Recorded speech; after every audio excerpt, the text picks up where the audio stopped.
Neurofeedback is a medical or psychological treatment.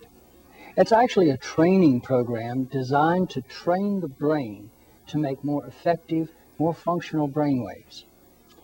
When compared with other treatments, it's cost-effective, it's non-invasive, we don't put anything into the person, and most importantly, it works. With the use of EEG machines and sophisticated and specialized computer software programming, we are actually able to listen in on our brain and hear the brainwaves. We feed this brainwave activity back to the computer and then to a monitor where the person training can actually see what their brainwaves are doing. Not only can they see what their brainwaves are doing, but they are able to change their brainwaves. So whether we're treating a child for attention deficit disorder, Tourette's, or behavioral problems, or an adult with depression, anxiety, or panic attacks, when we change the brainwaves, the person feels differently inside and their behaviors change.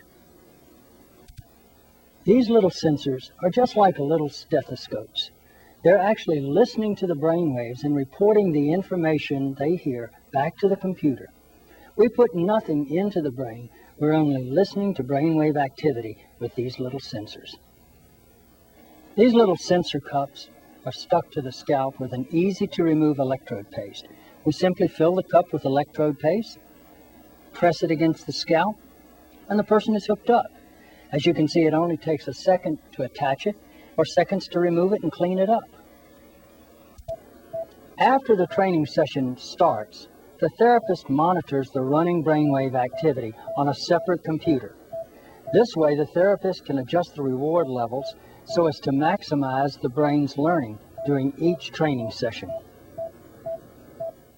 The patient doing the training simply sits in a comfortable chair and plays a video game with their brain. The better their brain works, the better they do on the video game. And unlike traditional video games that actually make the brain function less effectively, neurofeedback helps the brain to work the way it was designed to work. It corrects injury and insult, and it corrects poor brainwave patterns. So, for example, children with ADD and ADHD can learn to focus and concentrate and to control their behavior. Good morning, I'm Gary Collins. And I'm Sarah Purcell. They used to call it hyperactivity. Now it's attention deficit disorder or attention hyperactive disorder or ADHD. It's changed so many times. And here's the great news. It can be treated without drugs. 9-year-old Allison Nasser is going through biofeedback treatment right now backstage with Dr. Siegfried Ottmer. She's actually, believe it or not, playing Pac-Man by using just her brain waves. Today you'll see firsthand how it works and what it means for your children. ADHD, as Sarah indicated earlier, you may or may not have heard of it, but I'll tell you one thing, 3 million children have been treated for it, and as any teacher or parent will tell you, it is so important to know if your child has it. But first, let's find out exactly what it is from pediatrician Dr. Jay Gordon. Good morning. Hi, Dr. Jay. How are you? Give us a little workup on ADHD. ADHD used to be called hyperactivity, then it was called ADD, attention deficit disorder. Now it's called ADHD, attention deficit hyperactivity disorder. These are children who don't focus well. They don't have much fun because they don't pay attention to a task or a game or even to a friendship or to schoolwork well enough to finish it and have fun doing it. There are a lot of causes that are speculated upon. Glucose metabolism in the brain, birth injury, frontal lobe disorders, but the fact of the matter is nobody knows what causes ADHD. We only know that it can be very difficult to treat, and these kids don't have a lot of fun until they're properly treated. Impulsivity seems to play a big part, and it seems to recur more in boys. Is that right? Right. The statistics say that it's about 5 to 1 boys over girls. Mm-hmm. Okay, so why the impulsivity? Why some of those behaviors? These kids appear to have some very significant immaturity of the brain.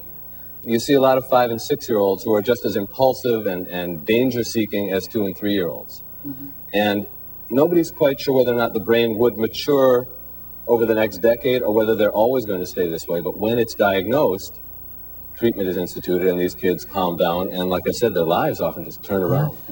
Well, let's get a first-hand account from Cindy Fava and her daughter Christina. Welcome to the show. Hi, Cindy. Hi, Christina. How are you? What were some of the choices of diagnoses that you had? Well, they thought that she was dyslexic.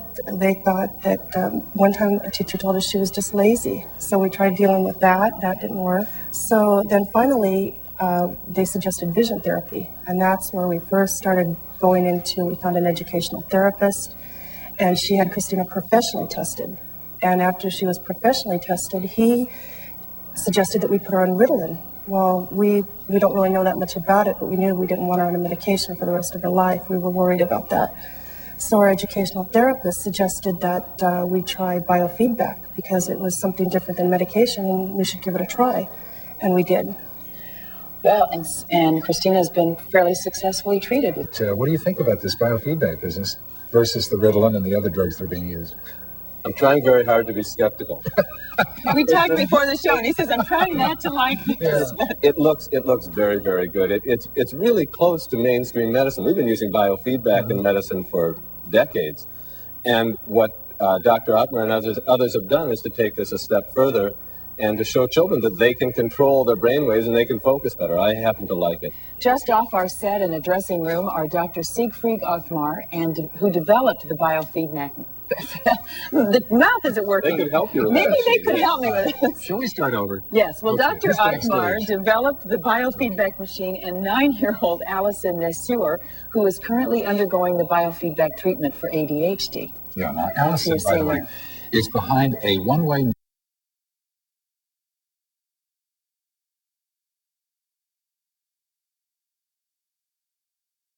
Dr. Othmar? Yes?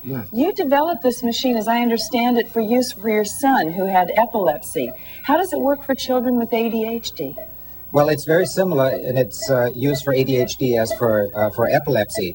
Let me demonstrate. We've got Allison hooked up here with an electrode to the scalp so that we can see the activity in her brain, and two electrodes to the ears because the ears don't make brainwave activity.